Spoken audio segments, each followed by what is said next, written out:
I still remember the way the rain hit the windows that night, soft, almost apologetic, as if the sky itself knew what was about to happen. I was in the living room finishing the last beer of the evening when I heard tires screeching outside. The sound didn't belong in our quiet neighborhood of Elm Street. Mary looked up from the couch, concern flickering across her face. "Frank, what's going on out there?" she asked. Before I could answer, there was pounding on the door, heavy, urgent, the kind that makes your stomach drop. When I opened it, a flashlight blinded me. "Frank Dalton," a voice barked. It was Detective Carl Brenner, though I didn't know his name yet. Behind him stood two officers, hands already on their holsters. I barely got a word out before one of them grabbed my arm and twisted it behind my back. "You're under arrest for armed robbery," Brenner said, his breath thick with coffee and authority. I thought it was some sick joke. I laughed, actually laughed, and looked back at Mary, who stood frozen in her nightgown, clutching Ethan's small shoulders. "You've got the wrong man," I said. But they didn't even hear me. They were already reading me my rights. I remember the metal of the cuffs, how cold it was, how it bit into my wrists like teeth. Neighbors had gathered outside, watching from porches, faces pale under porch lights. And then I saw him, Henry Wallace, standing in the dark near his mailbox, cigarette glowing like a small red eye. He didn't say a word, just watched. The cruiser door slammed, the rain got heavier, and as the sirens wailed, Ethan's voice cut through it all. "Daddy!" It was the last time I heard my name shouted with love. After that, it would always be said in past tense, the way people talk about someone who's already gone. But that was only the beginning, because what came next wasn't just an arrest. It was an erasure. They kept me in that room for 16 hours. The air smelled like stale coffee and disinfectant. The walls were beige, cracked in places, and the single flickering bulb hummed like a fly. Detective Brenner paced back and forth, his shoes squeaking against the linoleum. "We've got a witness who saw your truck near the store," he said. "We've got fingerprints on the cash register. You sure you want to keep lying to me?" "My truck? My fingerprints?" I told him I'd been home fixing the carburetor from Mrs. Lyle's Buick all afternoon. I told him Mary and Ethan could vouch for me. He smirked, tapping his pen against the table. "You think your wife's going to protect you when she finds out what you really did?" That was when I realized he didn't want truth. He wanted confession. Every hour that passed, I could feel reality bending. They said the store clerk saw a man matching my description. They said a gun found in the dumpster had my prints, but I'd never owned a gun. When I asked to call my lawyer, they laughed. "You think you're some kind of big shot?" Brenner said. "You'll get your lawyer when I say so." At some point, I stopped talking. There's a moment when you realize words don't matter, when you're no longer a man, just a story someone else is writing for you. Around midnight, Brenner leaned close, his face inches from mine. "We know you did it," he whispered. "Might as well make it easy." And then, just before they led me to the holding cell, I saw it, a folder on the desk labeled Wallace, H. My stomach turned. I tried to ask what it was, but Brenner slammed the drawer shut. His eyes darted away. That's when the first crack appeared in my certainty. I didn't know it yet, but my neighbor, the man I'd shared beers and barbecues with, had already decided I'd take his fall. And once a lie takes root in a police report, it grows like poison ivy, fast, silent, impossible to pull out. They put me in a concrete cell that smelled like sweat and rust. The mattress was thin, the blanket coarse like sandpaper. Somewhere down the hall a man was screaming, not in pain but in madness. The kind of sound that tells you you're in a place where time doesn't move the same way. I sat there staring at my hands, still red from the cuffs. I kept replaying the night in my head, the rain, the lights, Henry's cigarette. I couldn't understand how everything had flipped so fast. Hours ago I was a husband, a father, a mechanic. Now I was a headline waiting to happen. The guard, a thick man named Ray Collins, walked by and smirked. "Welcome to your new home, Dalton," he said. "Better get used to it." His keys jingled as he moved on, the sound echoing through the corridor like a death sentence. That night, I barely slept. I thought of Mary holding Ethan, of how small he looked in her arms. I thought of how I'd fix this, how I'd explain everything once they realized their mistake. Because surely they'd realize it, right? But as the hours dragged on and the lights never dimmed, a new feeling began to settle in my chest. It wasn't fear. It wasn't anger. It was something colder. The slow understanding that the truth doesn't always matter, and somewhere in that silence, as another man's cries echoed through the walls, I whispered to myself, "This is just a nightmare." But it wasn't. It was the beginning of 31 years. Before everything collapsed, my life was small, and I liked it that way. I woke up every morning to the smell of coffee and the soft hum of the radio Mary loved to keep on while getting ready for school. She was a third-grade teacher at Jefferson Elementary, always correcting papers before breakfast, red pen in hand, hair tied in a messy bun. Ethan would run around the kitchen table, still half asleep, pretending to be a race car while I tried to pack his lunch. We lived in a modest house on the corner of Elm and Ridgeway, a white one-story with chipped paint and a maple tree that dropped leaves like confetti in the fall. I owned a small auto repair shop downtown, Dalton's Garage. Nothing fancy, just me, a couple of old tools, and country music playing low on the radio. Folks trusted me because I never overcharged and always took the time to explain what went wrong under the hood. It wasn't much, but it was honest. Our neighbor, Henry Wallace, lived 2 houses down. He was charming, the kind of man who knew everyone's business but always made it sound like a joke. He'd bring me a 6-pack on Fridays, talk about fishing trips, money troubles, and opportunities. I didn't pay much attention. I thought he was harmless. Maybe that's why I didn't see what was coming. Evenings were my favorite. Mary would hum while cooking. Ethan would draw on the living room floor, and I'd sit on the porch watching the sun sink behind the rooftops. There was a peace in that, the kind that makes you think it'll last forever. But peace, I've learned, is a fragile thing. It doesn't break all at once. It starts with tiny cracks you don't even notice, a missing wrench, a strange car parked outside, a friend who starts asking too many questions, and by the time you see the cracks, it's already too late. Henry had a way of showing up uninvited. Sometimes he'd walk into my garage while I was bent over an engine, grinning like he owned the place. "Frank," he'd say, wiping grease off his hands though he'd never touched a tool, "you ever think about doing something bigger?" I'd laugh. "Like what?" "I already own my shop." He'd lower his voice, eyes darting to the door. "Come on, man. You know how tight things are in this town. Guys like us work ourselves to death, while the rich folks don't even get their hands dirty." He wasn't wrong, but there was something in his tone, something slick, rehearsed. I'd change the subject, tell him to grab a beer from the fridge, and he'd smirk, that little twist of the mouth that always seemed to hide something. One evening, he mentioned the convenience store on Main Street, Harlan's Market. "Old man Harlan keeps all his cash in the register," he said. "Doesn't trust banks." Can you believe that? He laughed, but his eyes didn't. I brushed it off, told him not to talk like that. He shrugged, took another sip of beer and changed the subject. But the way he looked at me before leaving, that slow, knowing glance, stuck in my mind. A week later, Harlan's Market was robbed. They said the man wore gloves, but his truck was seen. A dark blue Ford F-150, same as mine. And just like that, Henry's smile became something I'd never forget. Because when the police came knocking, he was the one standing on his porch. Watching, the day before the arrest, everything felt ordinary, the kind of day you forget until it's gone. I fixed a carburetor for Mrs. Lyle, changed oil for Mr. Carter, and got home a little late. Mary was setting the table. Ethan was coloring with his markers. The smell of pot roast filled the house, and the radio was playing an old Eagles song. Mary looked tired. She'd been worried about the bills. The garage was slow that month, and winter was coming. "We'll be fine," I told her, taking her hand. "We always are." She smiled, but there was worry in her eyes, a quiet fear she didn't want me to see. That night I stepped outside to put the trash cans out. Henry was across the street, smoking, his porch light flickering. "Evening, Frank," he said, waving lazily. "Evening," I replied.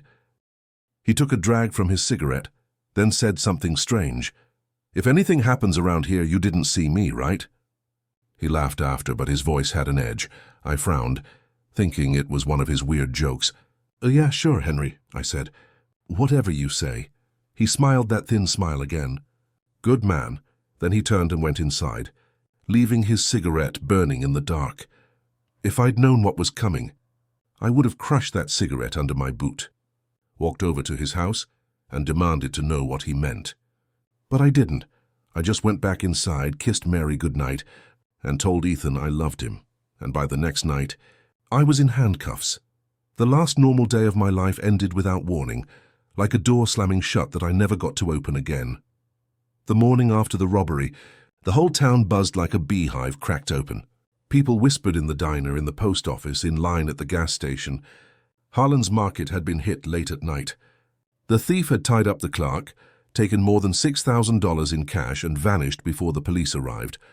Springfield hadn't seen anything like it in years. When I got to the garage that morning, Detective Carl Brenner was already there, leaning against my workbench like he owned the place. His badge caught the light when I walked in. "Morning, Dalton," he said. "Got a few questions for you." I didn't think much of it. I wiped my hands on a rag and said, "Sure, Detective. What's this about?" He gestured toward my truck parked outside. "You own that blue F-150, right?" "Yeah, since '85. Why?" He flipped through his notepad. "Because a truck matching that description was seen near Harlan's Market around midnight." I laughed. Not because it was funny, but because it was absurd.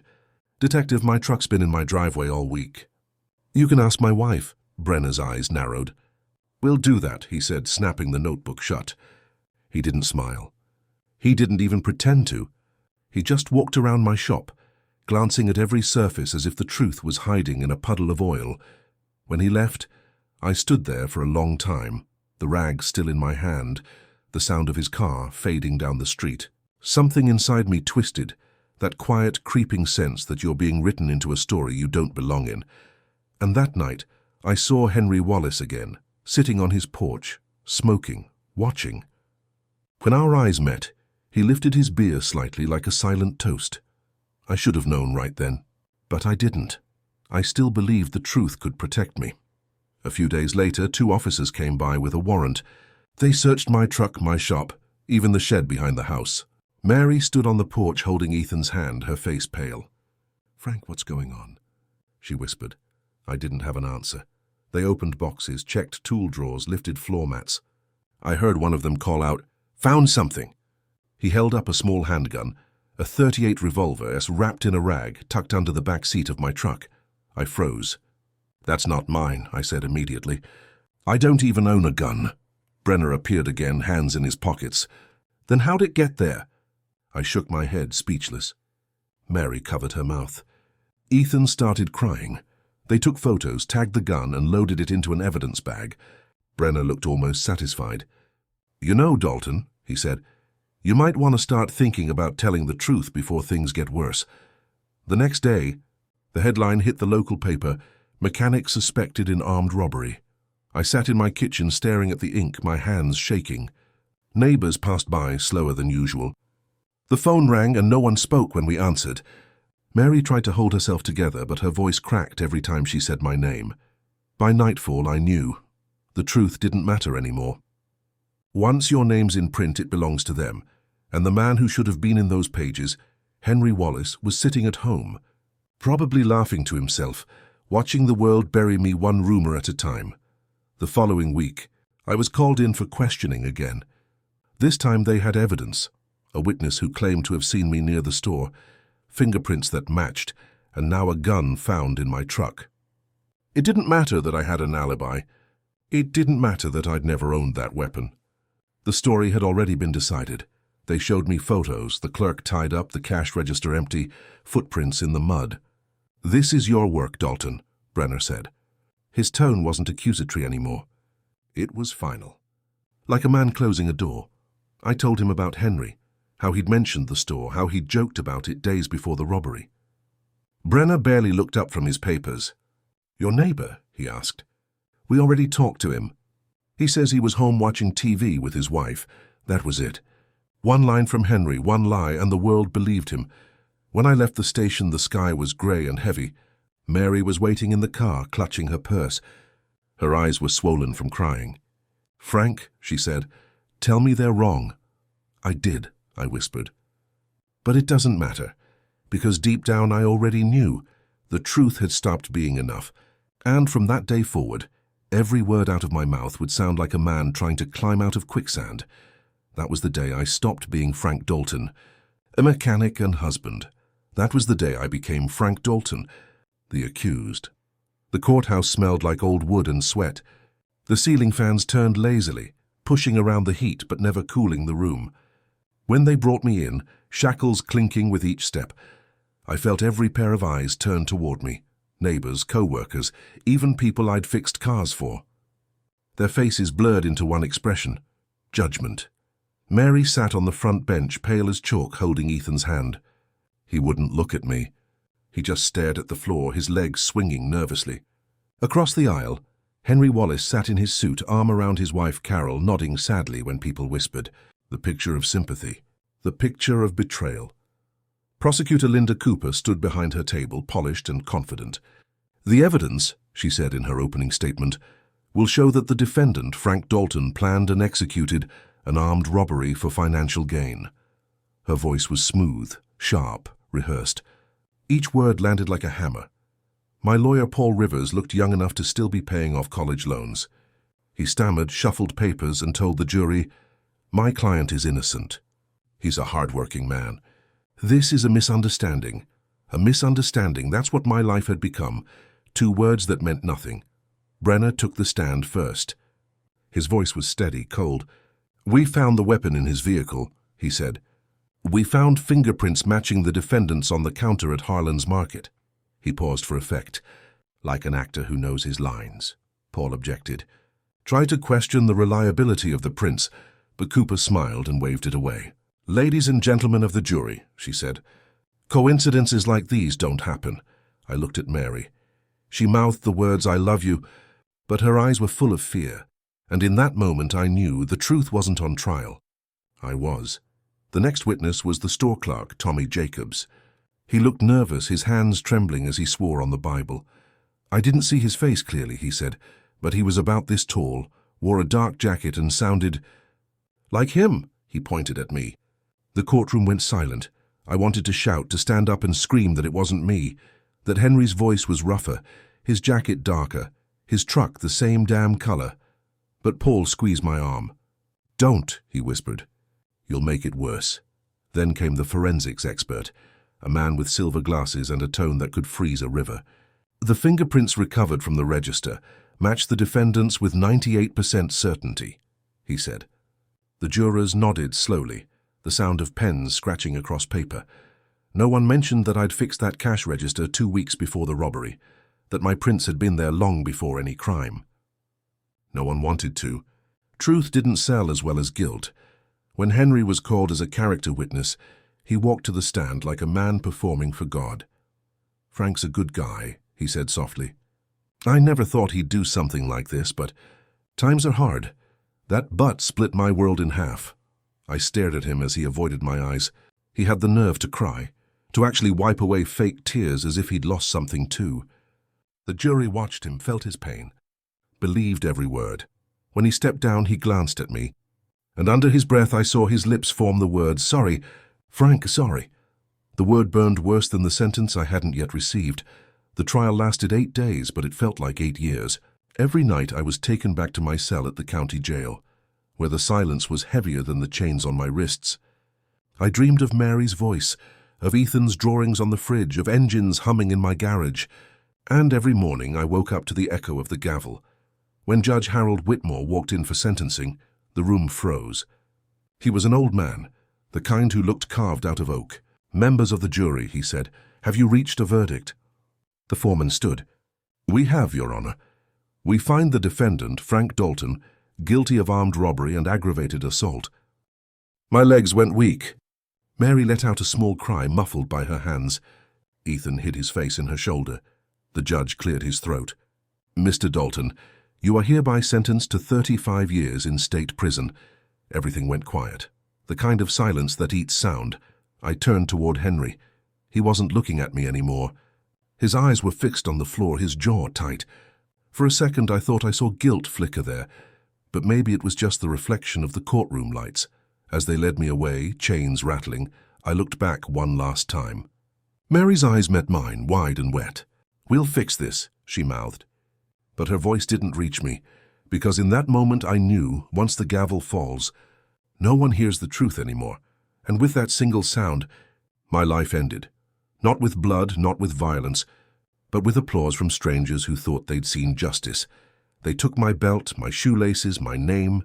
Every sound in that intake room felt amplified. The clang of doors, the buzz of fluorescent lights, the cold voice of an officer reading out rules like commandments. No talking, no touching, no fighting, no hope. He didn't say the last one, but it was there, in his tone, in the way he avoided looking anyone in the eye. I was fingerprinted again, photographed again, stripped of anything that could remind me I was still a man. They handed me a faded orange uniform rough against my skin and a thin mattress that smelled like bleach and fear. A guard with grey stubble, Deputy Warden Ray Collins, pointed down a long corridor. "Cell Block D, welcome to Missouri State Correctional," he said flatly. "You keep your head down, maybe you'll make it." The hallway was narrow, lined with metal doors that slammed shut one after another as I passed. Inside each cell, men watched me through the bars. Some with curiosity, some with hunger, others with the hollow eyes of ghosts. I didn't belong there, but it didn't matter. The system had spoken. When they finally locked me in, the sound echoed in my skull. The cell was small. A concrete box with a steel toilet, a cot, and graffiti carved deep into the walls. Someone had scratched the words, "Time eats everything." That night I sat on the edge of the bed, staring at the floor. I thought of Mary's voice, Ethan's drawings, the hum of my garage radio. I thought of the life that used to fit in my hands, and how it had slipped through my fingers like oil. Outside, someone laughed. Somewhere else, someone cried. I pressed my back against the wall and whispered to myself, "This can't be my life," but it was. And it had only just begun. I didn't sleep much. The lights never really went off, just dimmed enough to make the shadows move. Around midnight I heard footsteps, slow, heavy, deliberate. A voice from the next cell said, "Fresh meat." Then came a low chuckle. The man in the next cell was Samuel Red Jeffers, tall, broad, his arms covered in faded tattoos. Later, I'd learned he'd been inside for 20 years. That night, he was just another predator in a cage. He spoke again, quieter this time. "What you in for, old boy?" "I didn't do it," I said. My voice sounded weak, small. Red laughed softly. "That's what they all say." I stayed silent. He let the quiet stretch until it felt like it was pressing on my chest. Then he said, "You keep to yourself, don't stare too long, don't ask questions. You'll live longer." A guard passed by, flashlight slicing through the bars, and Red went quiet. I lay down, pretending to sleep, but my mind raced. Every sound, the footsteps, the snoring, the distant clang of doors, felt like a threat. Around dawn I heard someone being beaten down the hall. The guards didn't intervene. They just shouted, "Break it up," without moving from their post. The screams stopped eventually, replaced by sobs. That morning, when they opened the doors for breakfast, I followed the line to the cafeteria. The smell of boiled eggs and disinfectant made my stomach turn. I kept my eyes down, did what Red had said. No staring, no talking, no questions. Still, I felt eyes on me, watching, measuring, waiting. That was the first time I realized prison wasn't a place for punishment. It was a place for forgetting. A few days later, Red spoke to me again. We were in the yard, sitting on opposite benches. The air smelled of metal and sweat, and somewhere, a radio played faint country music from the guard's tower. "You don't look like a guy who belongs here," he said, squinting against the sun. "I don't," I answered. He nodded slowly. "Then you better learn fast. This place doesn't care if you're innocent. It just wants to eat you slow." We talked more after that, small things at first. He told me he'd been a truck driver once. He told me about his daughter, how she stopped visiting after she turned 16. There was pain in his eyes, the kind that doesn't fade with time. One night back in the cells, I asked him, "How do you do it? How do you survive in here?" He laughed, not cruelly, but like a man who's already made peace with hell. "You don't survive," he said. "You just stop dying long enough to forget that you are." His words stuck with me. I repeated them every time I felt the walls closing in. That first week, I stopped being Frank the mechanic. I stopped being Mary's husband or Ethan's father. I became inmate 47291, another name on a clipboard, another ghost in orange. But somewhere deep inside, buried under fear and rage, a small voice still whispered, "They made a mistake. Someone will fix it. Someone has to." It would take 31 years to learn that no one was coming. At first, the letters came every week. Mary's handwriting, neat, slanted, hopeful, was the only thing that kept me breathing. She'd tell me about Ethan's soccer games, the garden she was planting, how the seasons were changing outside our old white house on Elm Street. She always ended with the same line, "We're holding on for you, Frank." I'd read those words over and over until the paper softened under my fingers. Some nights I'd hold the letters close to my chest, just to remember what her scent was like, lavender and laundry soap. But over time, the ink began to fade. The letters came slower, first once a week, then once a month. Eventually, not at all. The last one I got was short. "Ethan's having trouble in school. He asks about you less. I don't know how to help him anymore." She didn't sign it Love Mary, just her name, Mary Dalton. That final letter tore something in me that never healed. I wrote back dozens of times, but no answer ever came. The silence grew heavier than the bars, thicker than the walls. One evening, Red watched me staring at the mail cart as it rolled past our cell without stopping. "You gotta stop waiting," he said quietly. "That kind of waiting will kill you slow." I wanted to tell him I couldn't stop, that those letters were the last proof that I'd once mattered to someone. But the truth was, he was right. Every word that didn't come back was a piece of me gone, and soon enough the world outside stopped writing to me altogether. The years began to melt together, one into the next.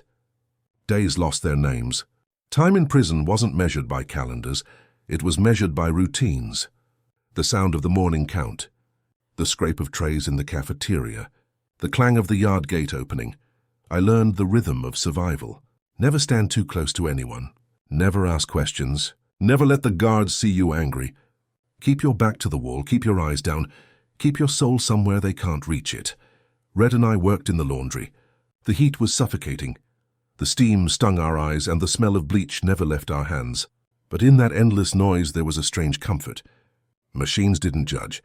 They just did what they were told. Sometimes Red would hum old Johnny Cash songs. Other times, we'd sit in silence listening to the pipes rattle. "They forget you out there," he said one day. "The world don't stop, but it just learns to live without you." He was right again. My son grew up without me. My wife learned to smile without me. The streets I knew changed names. The garage I owned was sold, painted over. Even the maple tree in our yard was gone, cut down after a storm. In prison, you stop being missed long before you stop breathing. One night, I woke to the sound of rain against the window. For a moment, I thought I was home. Then a guard's flashlight sliced across my face, and I remembered where I was. Hope became a dangerous thing, too bright, too loud. In here, you learn to live without it. By the 10th year, I'd stopped counting. The men who came in after me looked younger and meaner, their sentences shorter but their hearts harder. I became the old-timer, the one they nodded to with quiet respect, the man who'd seen too much, but that respect was hollow. It was for survival, not friendship. No one wanted to get close to someone serving decades. People like me reminded them of what they feared most, being forgotten. The chaplain, Reverend John Peters, visited my cell sometimes. He'd bring a Bible, talk about forgiveness, about how pain refines the soul. "Maybe this is God's test," he'd say. I wanted to believe him, but I couldn't. What kind of test steals your life and calls it divine? Still, I listened. It was something to do. Something human, years blurred. Red got sick. Liver failure, they said. He stopped eating, stopped talking. The last thing he ever told me was, "Don't let this place finish what it started, Frank." When he died, they took his body out in a black bag. No ceremony, no words. Just another number crossed off a list. That night, I lay awake listening to the hum of the lights, the endless sound of the prison breathing. I realized that if I died there, no one would even know. Not Mary, not Ethan, not the world. Just another forgotten man in a place built to erase them. It had been nearly 12 years since my conviction when they told me I had a visitor. My heart almost stopped. Visitors were rare for me now. Most of the time, the only ones who came were preachers or law students looking for a case study. But when I stepped into that cold visiting room and saw Mary, I forgot how to breathe. She looked older, thinner, her blonde hair streaked with grey. Her hands trembled slightly as she picked up the phone behind the glass. For a long moment, we just stared at each other, both unsure how to start. "Hi, Frank," she said finally. Her voice was soft, worn. "You look different." "So do you," I said. And I wanted to reach through that glass, to touch her hand, to feel something real again. But the barrier was thicker than it looked. We talked about Ethan. He was 17 now, working part-time, barely passing his classes. He didn't want to visit. He says it's too hard, she whispered. He says you're not the same person anymore, I nodded, unable to answer. She looked at her lap and I saw a silver band on her finger, not the one I gave her. You got remarried, I said quietly. Tears welled in her eyes. I waited as long as I could, she said. I tried to believe they'd let you out. But years kept passing and I needed to build something again. I should have been angry. I should have shouted. But all I felt was emptiness, like the air had been pulled out of the room. When our time was up, she pressed her hand against the glass. I did the same. I'll always care about you, she said. The guard tapped my shoulder and I turned to leave. But in that moment I knew my family had moved on. And I was the only one still frozen in time. After Mary's visit, I stopped going to the chapel. I used to sit there on Sundays, listening to Reverend Peters talk about redemption, forgiveness, God's mysterious plan. But the words stopped meaning anything. I'd seen too much taken, too much wasted, too much silence answered by nothing. One afternoon, Peters came to find me in the laundry room. You haven't been to service in weeks, he said gently. I've got nothing left to pray for, I told him. He sighed, setting a hand on my shoulder. You've still got a soul, Frank. I shook my head. Souls don't survive in places like this. He didn't argue, just looked at me with pity, the same kind of pity I'd learned to hate. After he left, I sat there among the roaring machines, thinking about all the things I'd lost. Mary, Ethan, my freedom, my name, my faith. Each one had been stripped from me until there was nothing left but breath and bones. That night I lay awake staring at the ceiling. I tried to remember the sound of Mary's laughter, the warmth of Ethan's small hand in mine. The memories came like broken glass, sharp, scattered, impossible to hold. And for the first time since being locked up, I didn't cry. I just felt numb, because when you've lost everything, pain turns into silence, and silence in prison is the closest thing to peace. A few months later, Red's condition worsened. He'd grown pale, frail, and too weak to get out of bed. The guards didn't care. He's got maybe a week, one of them said while passing by, chewing gum like it was nothing. I tried to help him eat, but he pushed the food away. I ain't hungry, he muttered. His voice was barely a whisper. Don't talk like that, I said. You'll pull through. He smiled faintly, eyes half closed. Frank, we both know this place don't let you leave alive. I wanted to argue, but he was right. That night I sat by his bed until the lights flickered out. He looked at me one last time and said, You keep fighting, you hear? Don't let them turn you into one of these walls. Then his chest rose once more, and didn't fall again. When they came to take his body, I asked if I could say something, and a prayer, a goodbye, anything. The guard Collins just shook his head. Not procedure. They zipped the bag, rolled him out, and that was it. For days after, the cell felt haunted. The silence was heavier than ever. I'd lost the only friend I had, the only person who knew I didn't belong there. I whispered his name sometimes just to remind myself someone had once said mine with kindness. But the echoes didn't answer. Only the walls did. And that's when I learned the worst part of prison isn't dying inside it.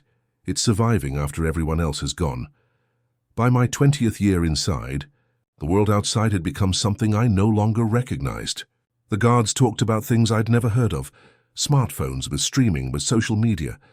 I didn't know what any of it meant. Once I overheard one of them laughing, saying, Even prisoners have Facebook now. I didn't even know what Facebook was. The seasons still changed through the small barred window above my cot. Snow melting into rain, rain turning to sun, sun fading into cold again. But the world beyond that wall no longer belonged to me. One day a new inmate, Eric Mason, came into the cell block. He couldn't have been more than 22. You've been in since the 80s, he asked, disbelief on his face. Man, that's prehistoric. I laughed, but it wasn't funny. He told me about things that sounded like science fiction, phones that could take pictures, cars that drove themselves, people who lived their whole lives online. I realized then that even if I ever got out, I wouldn't know how to exist out there. The world had evolved. I had not. In the yard I saw my reflection in a cracked window. Grey hair, deep lines, eyes that no longer recognized the man staring back. I wasn't Frank Dalton, mechanic and father. I was a ghost. A relic. The world had moved on without me, and somehow that hurt more than the sentence itself. Because there's a special kind of pain in knowing life went on and didn't leave a single trace of you behind. They told me visitors had to be requested in advance. I sent a letter to Ethan that winter. I spent hours writing it, my hand shaking, trying to find the right words. I told him I didn't blame his mother, that I understood if he hated me, but I just wanted to see him one last time. Weeks passed. No answer. Every mail delivery I'd stand near the bars pretending I wasn't waiting, but every time the guard passed by without stopping, it carved another hole in my chest. One morning I asked the mailroom clerk if maybe something had gotten lost. He looked up my number, shook his head. "Nothing for you, Dalton." "Hasn't been for years." That was the day I stopped writing. The chaplain came by later and said Ethan had a right to live his own life. "You should let him go," he said. "Maybe one day he'll find you again." But the truth is, I didn't want him to find me anymore. What would he see? A broken man in a cage, grey and hollow, guilty of existing. No child should have to see their father like that. I folded Ethan's old drawings, the ones Mary had once mailed me, and kept them hidden in my mattress. Crayon stick figures, a smiling sun, a car with 3 people inside. That was my family, frozen in time, smiling in a world that no longer existed. After Red's death, the years bled together in a kind of grey haze. I spoke less, ate less, laughed never. The new inmates came and went, their faces blurring into one another. Some got out, some didn't. Some never should have been there, like me. One night during a power outage, the prison went completely dark. For the first time in decades, I couldn't see the bars in front of me. Just blackness, silence. And in that silence I thought about all the people who'd once said my name.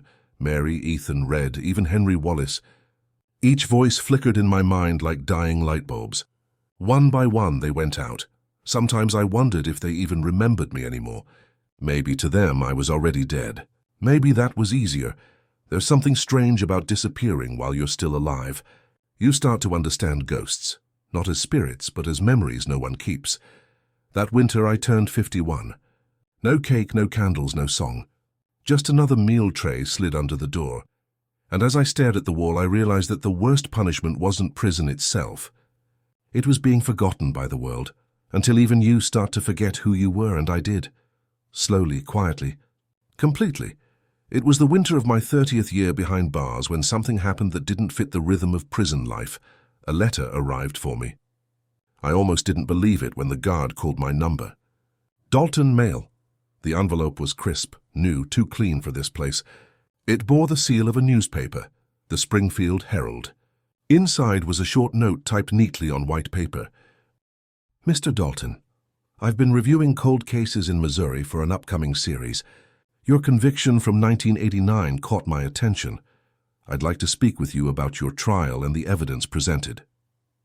Laura Hastings, investigative reporter at first. I thought it was some cruel trick. Journalists had written about me before, twisting the story, turning my life into headlines. But something about this letter felt different. Direct, calm, almost respectful. That night I sat in my cell staring at the paper.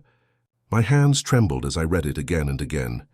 After 3 decades of silence, someone out there had finally said my name without judgment.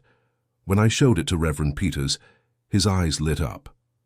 "Frank," he said softly, "maybe this is the hand of God reaching through the cracks. But I didn't believe in miracles anymore. Not after 31 Christmases spent behind concrete walls.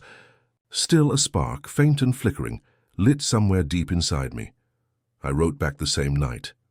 "I'll talk." It was the first word of hope I'd written in years. They brought me to the interview room 3 weeks later. She was waiting there, younger than I'd expected, maybe in her mid-30s. Her brown hair tied back, her notepad already open. When she saw me, she stood up quickly and said, "Mr. Dalton, thank you for agreeing to meet with me." Her voice was steady but kind, not the tone of someone chasing a story, but of someone searching for truth.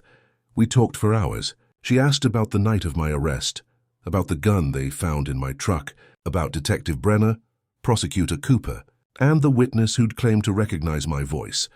She took notes fast, sometimes pausing with a frown when something didn't add up.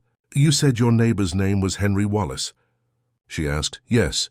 And he testified against you?" "Not exactly. He played the saint, the loyal friend shocked by my crime." Laura's eyes darkened. Did anyone ever investigate him? I laughed bitterly. No one wanted to. He was the model citizen, churchgoer, volunteer. Everyone trusted Henry Wallace. She nodded slowly. Sometimes those are the ones people never look at. Before leaving, she handed me a copy of an old photo, my mugshot next to a newspaper clipping that read, "Mechanic convicted in armed robbery." "I'm going to dig deeper," she said. "If there's something wrong here, I'll find it." As she turned to go, I felt something I hadn't in years, belief. Not in God, not in the system, but in a stranger who cared enough to look. Months passed before I heard from Laura again. Then, one spring afternoon, a guard called me to the warden's office. My stomach dropped. That was never a good sign. But when I stepped inside, Laura was there, smiling for the first time. "Frank," she said, holding up a folder thick with documents, "I think I found something." She laid out photos, police reports, and a yellowed statement I'd never seen before. "This," she said, tapping the page, "is from the original investigation. A witness, a store clerk's neighbor, reported seeing two men near Harlan's Market that night, one driving a truck, another standing watch. That second man was described as having a scar on his left cheek." I frowned. Henry had a scar.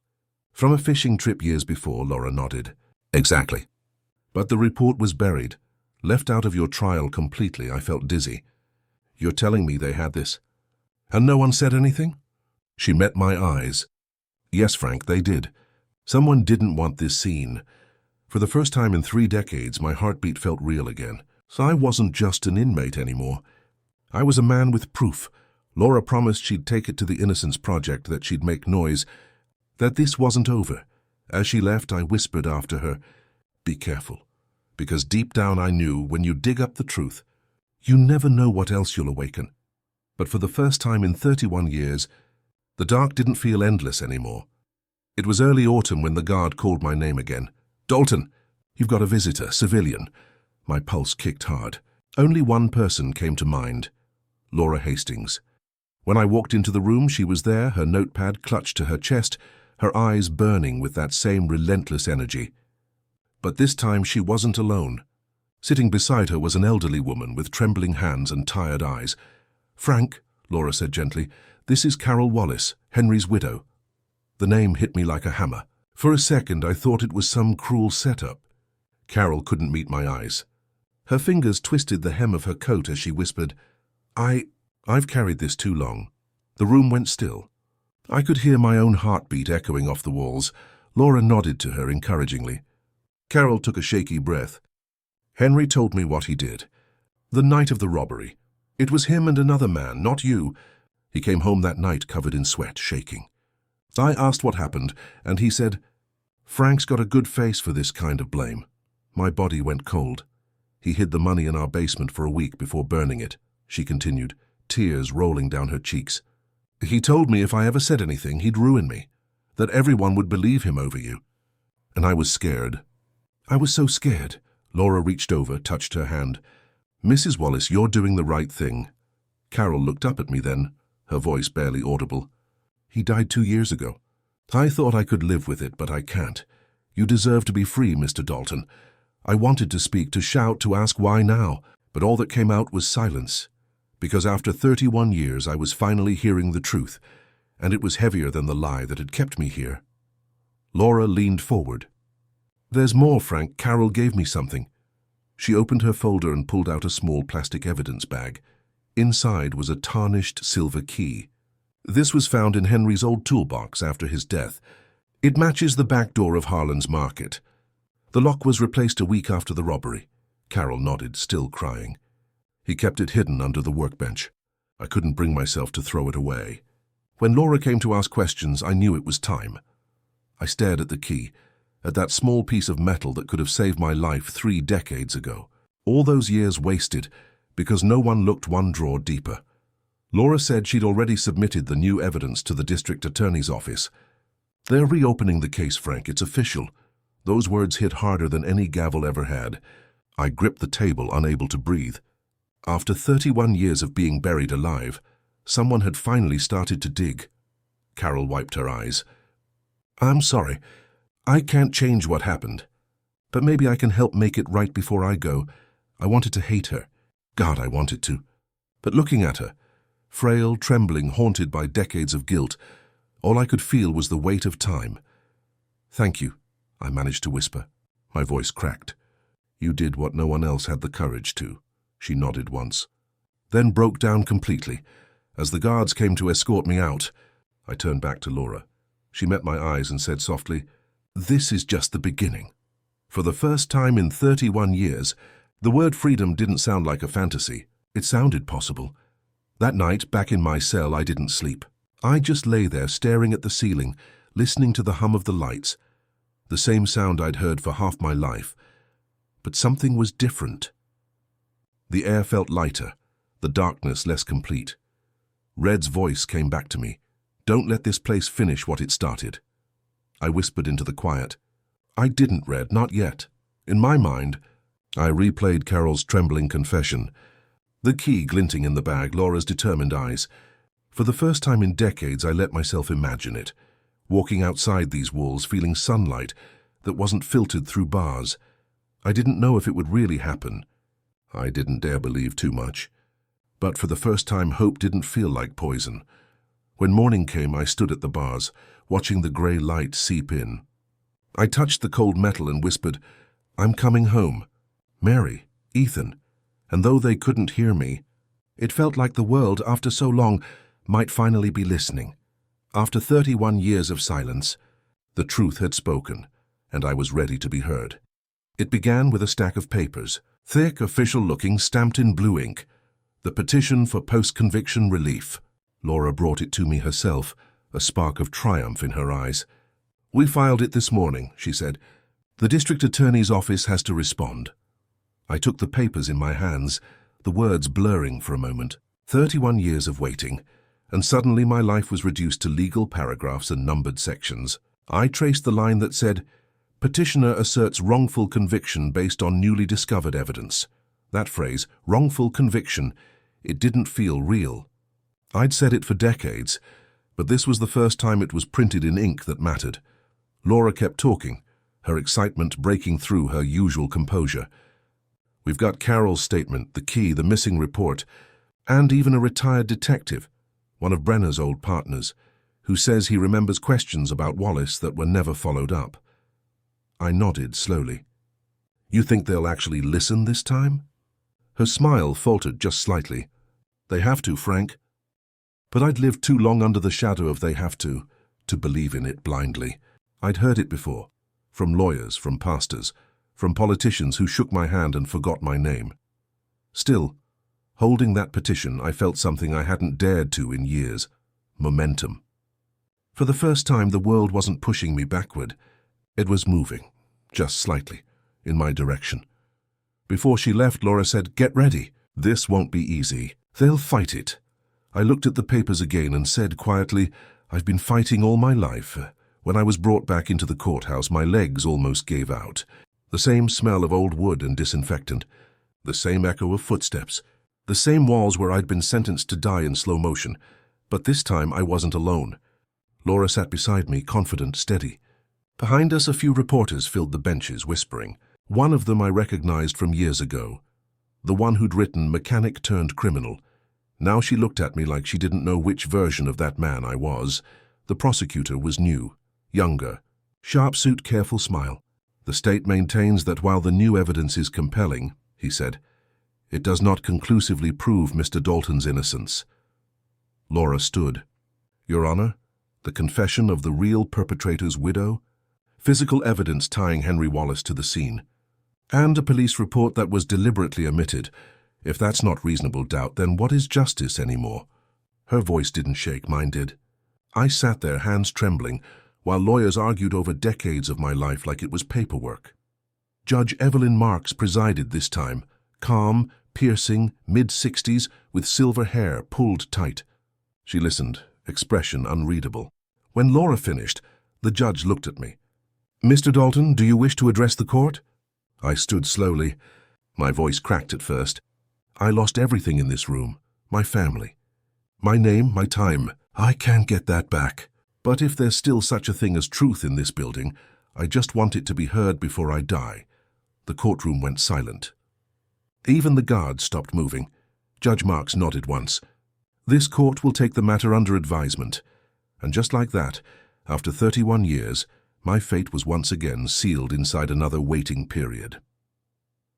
Back in the prison yard, everything looked the same, the walls, the fences, the grey sky that never changed. But something inside me was different. The silence didn't feel endless anymore. It felt tense, electric, like the air before a storm. Laura visited every week, updating me. "They're reviewing it, Frank. It's moving slowly, but it's moving." I'd nod, trying to believe it, trying not to imagine them stalling, delaying, ignoring.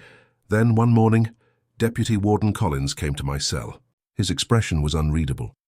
"Dalton," he said, "pack your things. You've got a hearing, and this one's not a denial." I froze. My heart pounded so hard I could barely breathe. When they chained my wrists, I didn't feel the weight. When the gates clanged shut behind me, I didn't feel the sound. All I could think was one thing. After 3 decades of darkness, maybe the door was finally creaking open. As the van pulled away, I looked out through the tiny slit of the window. The sky was grey, the road wet from last night's rain. But in the distance, just barely, a streak of sunlight broke through the clouds. And for the first time in 31 years, I dared to whisper it, not as a dream, but as a promise. Freedom. The day of the hearing felt unreal. The air in the courthouse was heavy, thicker somehow, like it knew what was coming. When they led me in, the cuffs cold around my wrists, 100 faces turned toward me. Some curious, some sympathetic, a few still skeptical. Laura was there beside me, calm but fierce. She had dark circles under her eyes. I could tell she hadn't slept. "Whatever happens today," she whispered, "you made them listen." Judge Evelyn Marks entered, her robe flowing like a shadow. The courtroom rose, then fell silent. Laura began, her voice firm but trembling at the edges. "Your Honor, the defense submits that Mr. Dalton's conviction was not only wrongful, but built on evidence intentionally concealed by the original prosecution. The statement of Carol Wallace, the physical key, the missing witness report, all confirm what my client has said for 31 years. The prosecutor objected, but Judge Marks raised a hand. "You'll have your turn." Then Laura did something I didn't expect.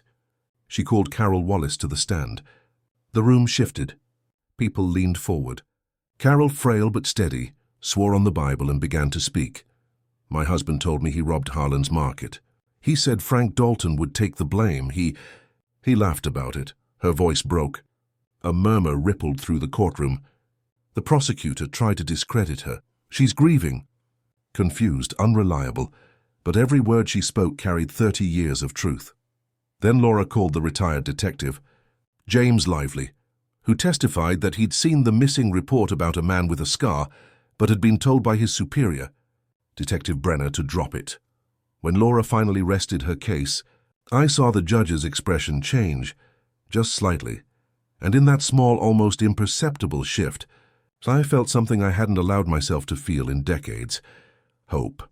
The judge said she would take a recess to review all evidence. We were told to wait. That word again, wait. I'd been waiting my entire life. Laura paced the hallway like a soldier before a final battle. "She's thinking about it," she said. "That's good. That's very good." I sat on a bench near the window, staring at the sunlight spilling across the floor. Outside, people walked freely, cars moved, lives continued. I had forgotten what ordinary looked like. After about an hour, a clerk stepped out and said, "Court will reconvene." I stood up, heart hammering. The sound of chains faintly echoing as I walked back into the courtroom. The judge took her seat again. She looked at me for a long time before speaking. The silence was unbearable, the kind of silence that carries entire lifetimes. "Mr. Dalton," she said finally, her voice steady but soft, "this court finds that your conviction was obtained through suppression of evidence and misconduct. Therefore, your conviction is vacated, and you are hereby ordered released, effective immediately." The room erupted. Gasps, cries, flashes from cameras. Laura turned to me, tears streaming down her face. "Frank," she whispered, "you're free." For a moment I couldn't move, couldn't speak. My brain couldn't comprehend the words. "You're free." Then I laughed, a raw, broken sound that came from somewhere deep inside me. I looked up at the ceiling, my eyes burning, and said, "Red, we made it. They processed me faster than I ever thought possible." The same corridor I'd walked in chains 31 years ago now felt different, wider, brighter. My hands shook as they handed me back my clothes, my ID, the few belongings I'd had when I was arrested. When the last door opened, sunlight hit my face like something holy, warm, blinding, real. Laura was waiting outside with a small crowd, reporters, cameras, strangers who had followed the story. "Mr. Dalton!" they shouted. "How does it feel to be free?" I couldn't answer. I just stood there, breathing. The air tasted different. Then Laura put a hand on my shoulder. "Let's go, Frank. There's a world waiting for you." We walked slowly toward the car. I turned once to look back. At the grey walls that had swallowed me whole for 3 decades, they didn't look like monsters anymore. Just stone. Just history. As we drove away, I watched the prison fade in the rearview mirror until it disappeared behind a hill, and I realized that freedom wasn't loud. It wasn't dramatic. It was quiet. A deep, trembling silence that said, "You survived." After 31 years, the walls finally let me go, but part of me would always stay inside them. The first thing that struck me outside wasn't the noise, it was the color. Everything looked brighter, sharper, like someone had turned the world back on after 31 years in grayscale. The sky wasn't just blue, it was endless. The air wasn't just air, it was alive. Laura drove me to a small diner just outside town. People stared when I walked in, not out of cruelty but curiosity. A man in his 60s, pale from decades without sunlight, moving like he'd just learned how to walk again. When the waitress asked what I wanted, I froze. The menu looked like a different language. Coffee," I said finally. "Black," Laura smiled gently. "And a slice of apple pie," she added for me. Trust me, the first sip of coffee hit like a memory. The pie, warm, sweet, real, as made my hands shake. I closed my eyes, trying to swallow both the taste and the flood of everything I'd missed.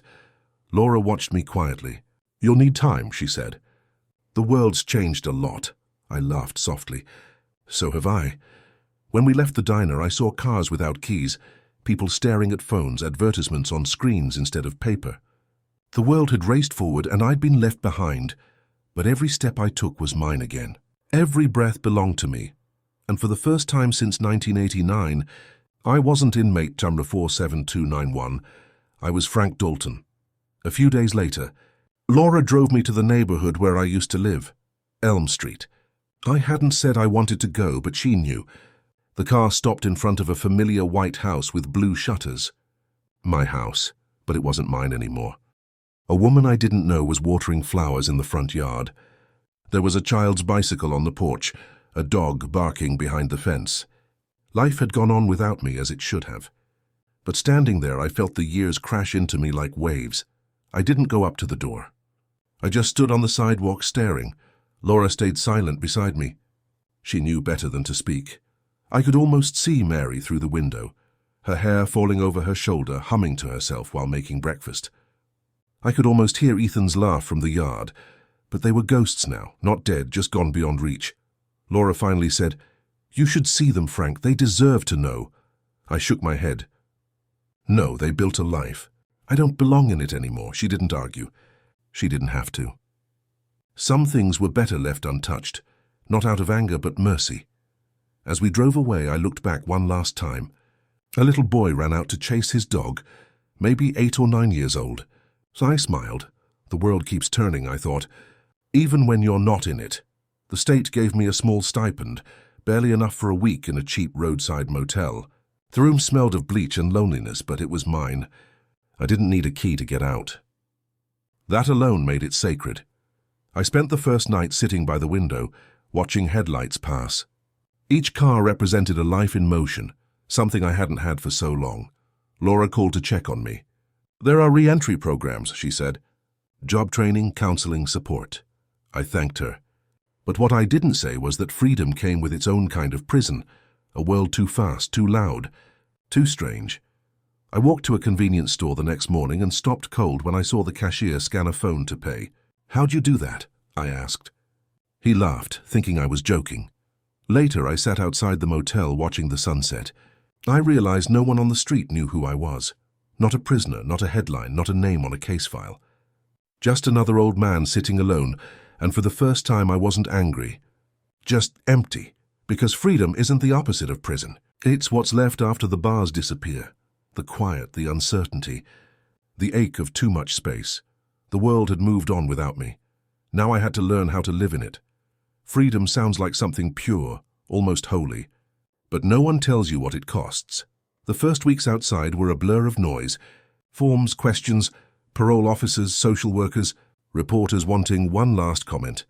I'd waited 31 years for people to care, and now that they did, I just wanted to disappear. Laura helped me get a small job at a garage on the edge of town. The owner, Tom Wheeler, was kind enough to take me on, though I caught the looks from some of the younger guys, whispers about the ex-convict, the man who'd been on TV. The first time I held a wrench again, I almost cried. My hands remembered what my mind had forgotten. The smell of oil and metal brought me back to who I was before everything went wrong. But it wasn't the same. My back ached, my reflexes were slow, and sometimes I'd freeze at sudden noises. A slammed door, a shouted voice. The world moved faster than I could catch up. One afternoon, Tom patted me on the shoulder.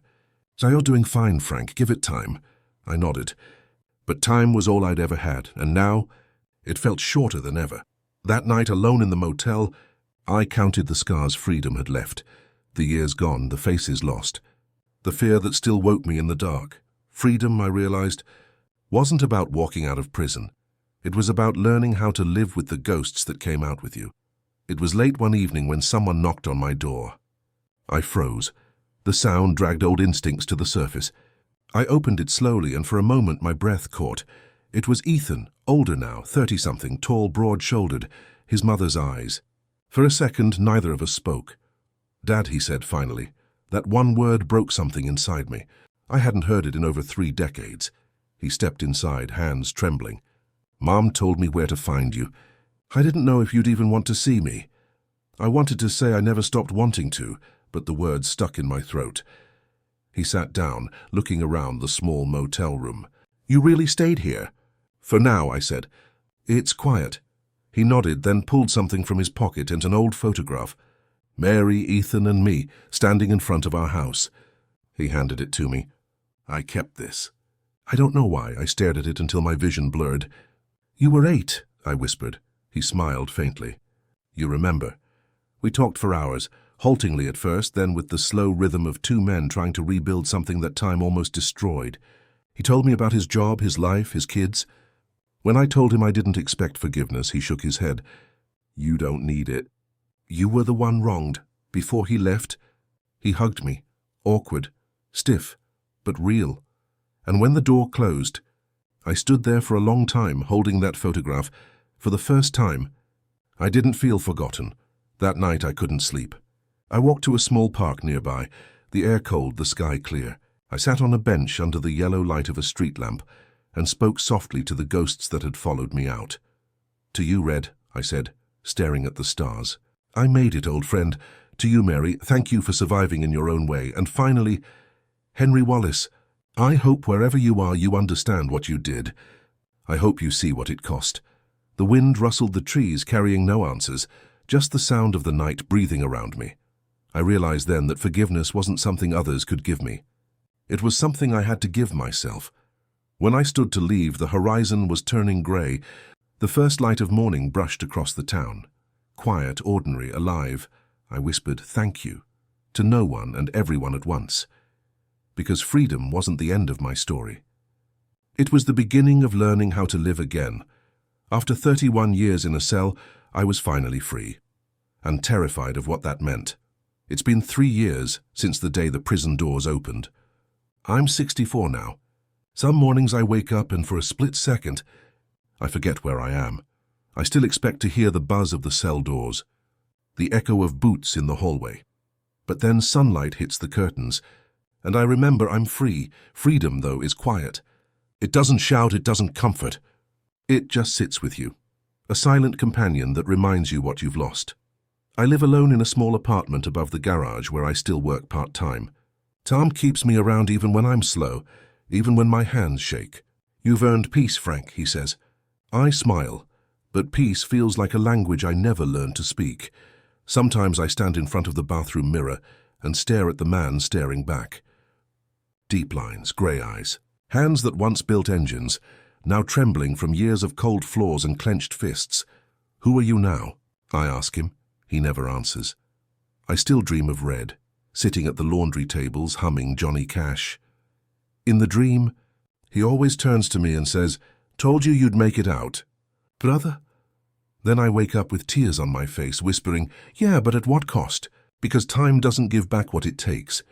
It only leaves scars where life used to be." On the anniversary of my release, I took a bus to the old cemetery by St. Louis Road. I hadn't been there since before the trial. The air smelled of grass and rain. The ground was soft beneath my boots. I found Mary's grave near a row of maple trees. She'd passed the year before I got out. Cancer, according to Ethan. She never saw me free. I stood there for a long time, unsure what to say. Words felt too small. "I don't blame you," I whispered finally. "You did what you had to. Maybe if I'd been the one out here, I'd have done the same." The wind picked up, scattering the leaves. I closed my eyes, imagining her laughter, her perfume, the way she used to call me stubborn Frank Dalton. I left a small wrench on the headstone, the one I'd carried in my pocket since my first day back at the garage. A piece of who I was. When I turned to leave, I saw Ethan standing by the gate, watching quietly. He didn't say anything, just nodded. And somehow, that was enough. We walked out together, side by side. Not father and son trying to fix the past, just two men walking through what was left of it.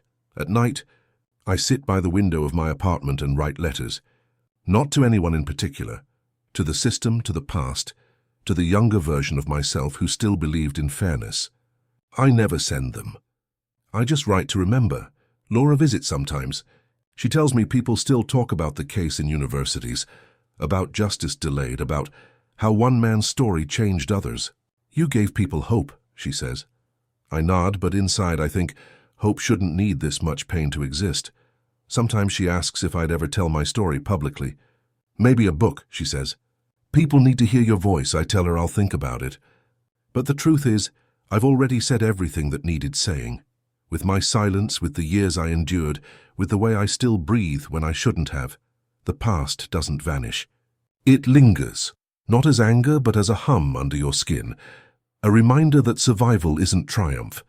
It's just endurance. I close my notebook, look out at the street below, says quiet, ordinary, alive, and I think maybe this is what freedom really means, to finally stop running from the sound of your own heartbeat. After 31 years in prison, I was free. But the truth is, and freedom was never the end. It was only what time left behind. If you like this story, please like this video. Subscribe to the channel and share your impressions of this story in the comments. To listen to the next story, click on the box on the left.